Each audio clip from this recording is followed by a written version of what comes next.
శ్రీ గురుభ్యో నమ. శ్రీమాత్రే నమ. మాతాపితృభ్యాన్ నమ. శివశ్రీ శర్మ మాడుగుల యూట్యూబ్ ఛానల్ వీక్షకులకు స్వాగతం. నూతన హేమలంబినామ సంవత్సర ఉగాది శుభాకాంక్షలు అందరికీ కూడా. రాశి ఫలాల్లో భాగంగా ఇప్పుడు మనం మకర రాశి వారికి ఎలా ఉందో తెలుసుకుందాం. మకరం అంటే ఉత్తరాషాఢ 2, 3, 4 పాదాలు, శ్రవణం 4 పాదాలు, ధనిష్ట అర్ధం మకరం, ధనిష్ట 1, 2 పాదాల వరకు. అయితే ఈ మకర రాశి వారికి ఆదాయం 11, వ్యయం 5, రాజపూజ్యం 2, అవమానం 6గా చెప్పబడుతుంది.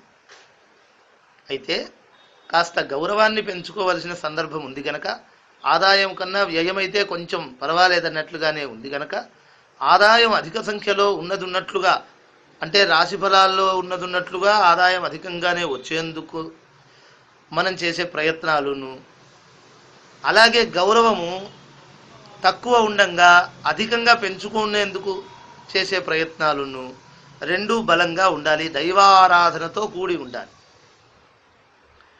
అంటే ఏమిటయ్యా అంటే, గురువు సెప్టెంబర్ 12 వరకు భాగ్యంలో ఉంటాడు, భాగ్యరాశిలో సంచరిస్తాడు.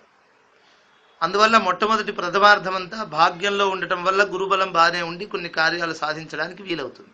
అయితే ఏల్నాడు శని కూడా ఒకటి ఉంటుంది కనుక రాశిలోనే రాశికి వ్యయంలో ధనుస్సులో సంచరిస్తున్నటువంటి శని అనేకమైనటువంటి ఖర్చులు పెట్టనిస్తాడు. కాబట్టి ఒకవైపు ఆదాయం ఉన్నప్పటికీ దానికి తగినట్లుగా, దానికి అధికంగా కూడా ఖర్చు చేయించేటువంటి అవకాశం ఎక్కువ ఉంటుంది శని ఆరాధన లేకపోతే, శని ప్రసన్నుండి చేసుకోకపోతే.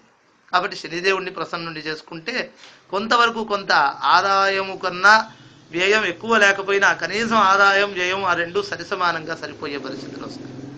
అలాగే మళ్ళీ ఆ తదుపరి రాజ్యంలో ఉండేటువంటి గురువు, భాగ్యంలో ఉండేటువంటి గురువు రాజ్యంలోకి వస్తాడు కనుక రాజ్యంలోకి వచ్చినప్పుడు వృత్తిపరమైనటువంటి ఆటంకాలు ఏర్పడతాయి.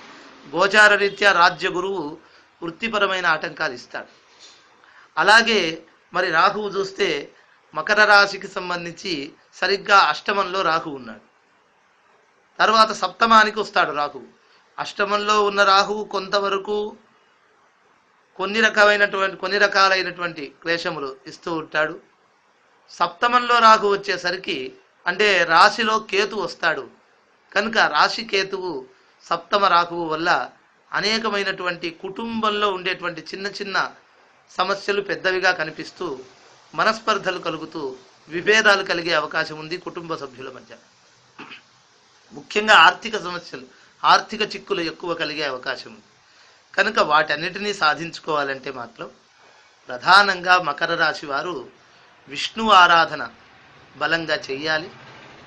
అలాగే విష్ణు ఆరాధన కోసం యాదేవి సర్వభూతేషు విష్ణుమాయేతి శబ్దిత అన్నారు కాబట్టి చండీదేవతను, అంటే మహాకాళి, మహాలక్ష్మి, మహాసరస్వతి స్వరూపిణి అయిన చండీదేవతను ఆరాధించాలి. వీలైతే ఏకాదశ రుద్రాభిషేకాలు వీలైనంత చేయించాలి. ఇలా చేసినప్పుడు మరి మకర రాశి వారు ఎవరైనా సరే, లాయర్లు, ఉపాధ్యాయులు, ఉపన్యాసకులు, పండితులు మొదలైనటువంటి వారికి వాక్శక్తి పెరిగి, జ్ఞానశక్తి పెరిగి వాటి వల్ల యోగాన్ని పొందుతారు.